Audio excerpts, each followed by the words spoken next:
아이스하키 이런 것도 봤는데 사실 저한테는 그런 거 와닿지 않고요. 제가 궁금한 거 여쭤보려고 하는데 최저시급 아까 말씀하셨잖아요. 예. 그 최저시급에 대해서 어떻게 생각하시는지 저희가 뭐 예를 들면 그 대다수의 어떤 아르바이트생들이나 또는 노동자분들은 최저시급 올리는 게 맞다고 생각하지만 네. 예. 반대로 우리나라의 자영업자들이 거의 한 600만 명의 평균이 상당히 높은 수준인데 그렇죠. 예, 근데 그 자영업자의 가족들도 있는데 그거를 그렇죠. 어떻게 보면 정치를 잘하는 이유는 경제적으로 우리가 잘 살기 위해서지 않습니까?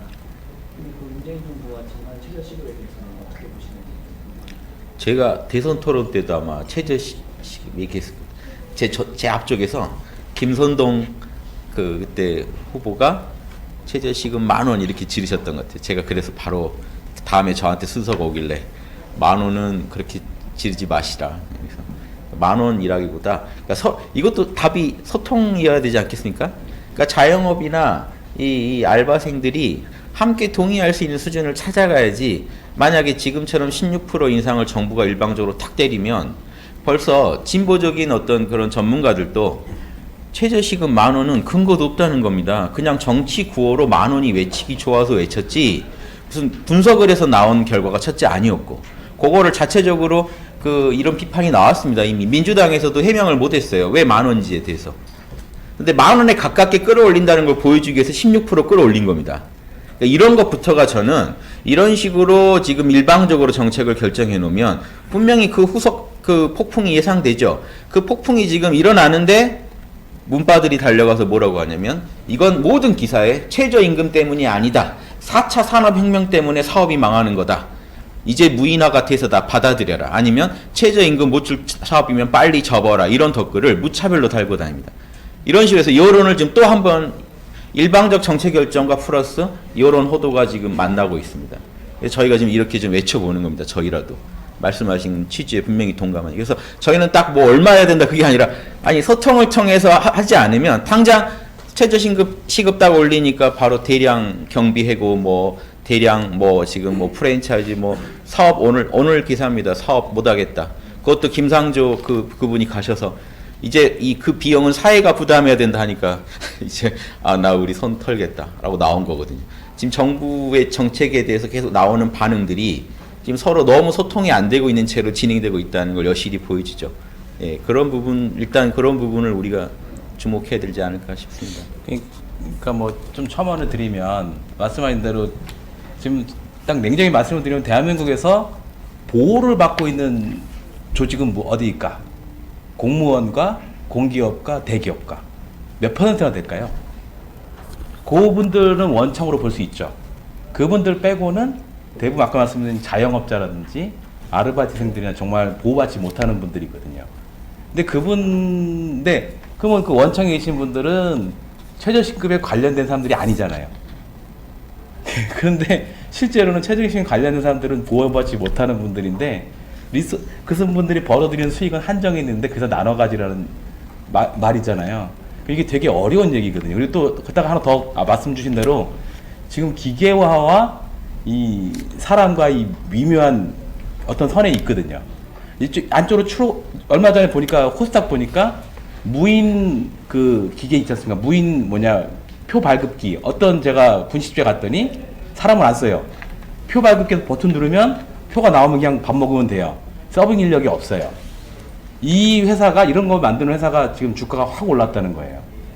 되게 무서운 지금 시기인데 그러면 거의 병에 걸린 것 같은 상황이기 때문에 섬세하게 접근했어야 되는데 당위적으로 접근하면 큰일 나거든요. 제가 지금 저희가 계속 말씀드리는 게 뭐냐면 당위적으로 접근할 시점이 아니라고 보는 거예요. 되게 섬세하게 접근하지 않으시면 크게 문제가 생길 수 있고 제가 볼 때는 그래서 지금 이런 근원적인 구조들을 좀 바꿔야 되는데 그러니까 예를 들어서 보호받지 못하는 사람들이 새로운 도전을 할 수 있게 도와주고 있냐는 거예요. 그 사람들이 살아남게 도와주고 있냐는 거예요. 지금 생존에 몰린 사람들이 너무 많은데요. 얼마 전에 제가 보니까 어떤 뉴스쇼를 보니까 그 편의점 사장이 나오셨더라고요. 그 사람들의 원청은 뭐 편의점 가맹 본사겠죠. 거기서가 몇십 프로 주고 아르바이트생들한테 뭘 주고 또 그 아르바이트생들한테 4대 보험 제공해 주면 어느 경우에는 자기가 더 적게 간다는 거예요. 근데 가족도 먹여 살려야 되는 상황일 거잖아요. 근데 이게 그럼 단순하게 그러면 너 사업하지 마 이런 식으로 당위적으로 누가 나는 이미 안전을 보호받은 사람들이 막 그렇게 말할 수 있는 상황은 아니라고 좀 보는 거예요. 그렇게 말하면 안 되는 거예요. 살아남으려고 자영업 한 거잖아요. 여러분 다 아시잖아요. 30대 넘었는데 이미 30대 후반에 직장이 끊어지거나 40대 초반에 직장이 끊어지면 할 게 없어요. 그럼 퇴직금 가지고 계속 살 수 있는 거는 나는 새로운 아이디어가 없으니까 남한테 기댈 수밖에 없는 게 대부분 자영업이나 체인점이잖아요. 그 이분들은 몰린 사람들한테 그렇게 막 얘기하면 안 되는 거거든요. 저희가 홍익당이 지금 추구하는 건 뭐냐면 그렇게 좀 진짜 생존에 몰린 사람들한테 도움을 좀 주는 뭔가를 하자는 거예요. 저희가 그렇게 막 그 사람 매도하지 마시고 이런 생각이 많이 들었습니다. 근데 벌써 이렇게 그렇죠. 이런 분들이 있습니다. 남의 말 안 들어요. 자영업자들 이미 포화 상태다. 망해도 된다 하는 식의. 그러니까 정말 이런 무책임한 발언들을 막 짓거리십니다. 그 답이 있습니까? 소통이 답이라고 하면요. 두리뭉실하게 답을 안 내고 저기 돌리고 있다. 소통이 답이라는 걸 아무도 안 믿으신다니까요. 좀 얘기 좀 하고 하라는 말을 안 믿어요. 지금 아이스하키 팀 문제도 얘기 한마디도 안 한 거예요. 선수들이랑 얘기 안 나눴어요. 오전 중에요. 의견 수렴으로 결정하겠다고 오후에 가서 대통령이 단일화 발표해버렸습니다. 그럼 결국 여론 수렴은 자기들끼리 얘기한 거죠. 지금 이게 모든 곳에 발견되는데 왜 그렇게 두루뭉실하게 합니까? 그러면 당신은 답이 있습니까? 단일화든 아니든. 이게 소통이 답이라는 걸 안 믿으신.